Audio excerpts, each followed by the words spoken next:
Bem-vindos ao Falando Nisso de hoje, nosso canal YouTube, com a pergunta de Érica Faria. Na verdade, é uma pergunta que o Gerry Adriano também fez, uma pergunta que vai se repetir em diversos frequentadores aqui do nosso canal, e que diz respeito ao gozo.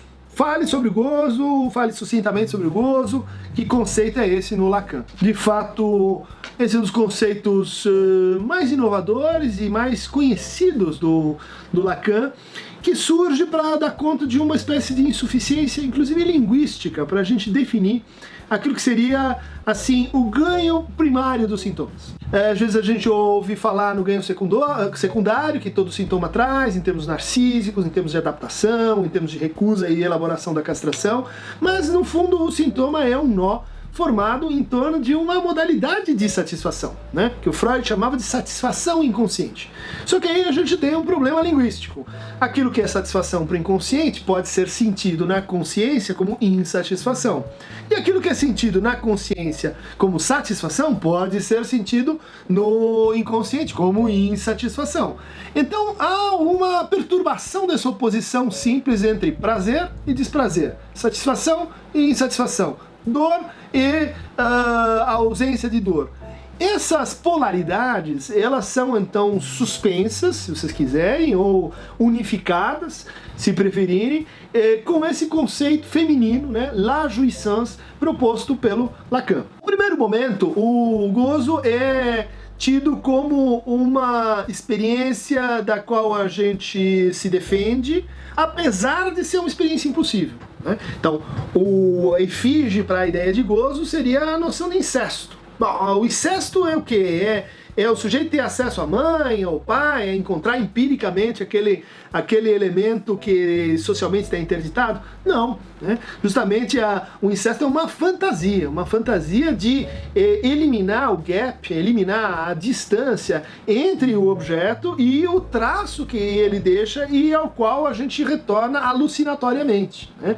Então, é como se a gente no incesto, no imaginário do incesto, é como se essas duas coisas se juntassem, o que é impossível. Portanto, o incesto é impossível. Portanto, essa satisfação, que é uma satisfação mítica, é uma satisfação construída a posterior, depois da entrada na linguagem, depois da castração, depois do complexo de Édipo, ela é produzida, então, como uma efígie da unificação e da sutura definitiva da nossa divisão subjetiva, o que é impossível. Daí, o conceito de gozo nascer com essa ideia de que o gozo é inacessível, o gozo é impossível, o gozo é interditado àquele que fala. Essa é a formulação específica do Lacan. O gozo só pode ser obtido na escala invertida da lei do desejo. Ou seja, na medida que você entra no desejo, a partir do momento em que o desejo começa a circular em torno do objeto, vai se precipitando um resíduo que, de forma invertida, me dá amostras, comemora, me dá ecos do que seria, então, o gozo. Essa primeira fase, que vai até os anos 60, que caracteriza o gozo como experiência eminentemente negativa, que está ligado a uma espécie de retomada simbolizante de algo que foi perdido. Um exemplo muito simples disso a gente encontra no processo do xiste, né? O xiste é um processo social, o xiste é um processo que tem uma estrutura inconsciente. Quando você escuta uma piada, você ri da piada. Mas em seguida você não consegue contar essa piada para si e rir de novo.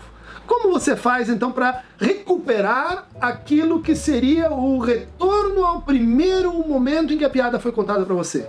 Você conta para o outro. E quando você conta para o outro, ele ri e você captura um Stück aus Genuss, né? Um pedaço de gozo do outro e goza de novo. Então vocês veem aí como a noção de gozo, ela está ligada com a noção de repetição, né? E que o Lacan vai juntar com a ideia de pulsão de morte, né? A pulsão de morte é essa força de repetição última, e dizer, olha, isso estrutura a linguagem. A linguagem também é um fenômeno de repetição. É também formada por um conjunto de repetições significantes, um conjunto de repetições de ânsias significantes, um conjunto de repetições de divisões subjetivas, e assim por diante. Bom, a partir dos anos 60 há uma mutação no entendimento de objeto A do conceito de objeto A em Lacan. E com isso a noção de gozo vai se transformar também, passando da sua dimensão mais linguística, dialética, né, para inicialmente uma dimensão ética, né? Então a forma como a gente lida com o gozo tem que ver com a forma como a gente lida com algo que não se dialetiza com o desejo, que não entra perfeitamente na relação entre desejo e demanda, entre amor e desejo, se vocês quiserem.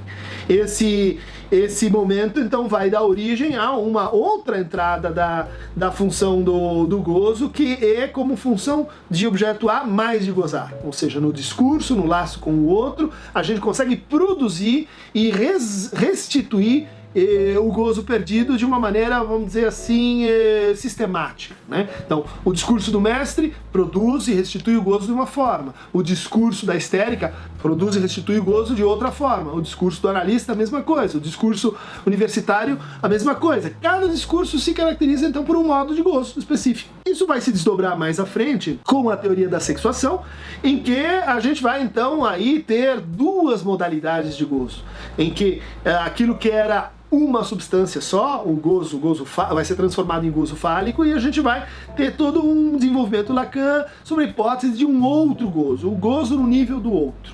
Isso então vai ir aproximando e deslocando gradativamente a noção de gozo para a noção de real, né? O gozo vai ser o grande índice, a grande testemunha do real na clínica. Então ali onde a gente goza é ali onde está o nosso excesso, é onde está o nosso inominável, é onde está o nosso traumático, é onde está o nosso objeto A, é onde está aquilo que a gente não quer renunciar, é aquilo também que é a fonte origem da nossa mais fervorosa angústia.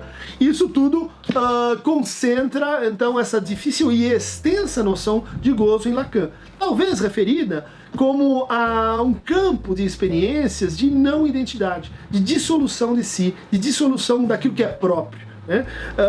O gozo, se ele é uma substância, a única substância que a psicanálise comporta e admite, como diz o Lacan no Seminário 20, ela é uma substância que fala do nosso descer, do nosso fracasso em ser, mais do que da nossa consistência e da nossa unidade. Para quem quiser desenvolver de uma forma mais sistemática esse conceito, tem esse meu trabalho de juventude, eu diria, de 2002, o Cálculo Neurótico do Gozo, publicado pela Escuta, em que eu vou recuperando então a noção linguística, ética, jurídica, lógico-formal da noção de gozo, e pensando o gozo no desencadeamento de sintomas, tanto na psicose, como já é clássico conhecido, mas também na neurose, né? A pergunta é o que acontece na economia do gozo que a gente precisa às vezes produzir e inventar novos sintomas.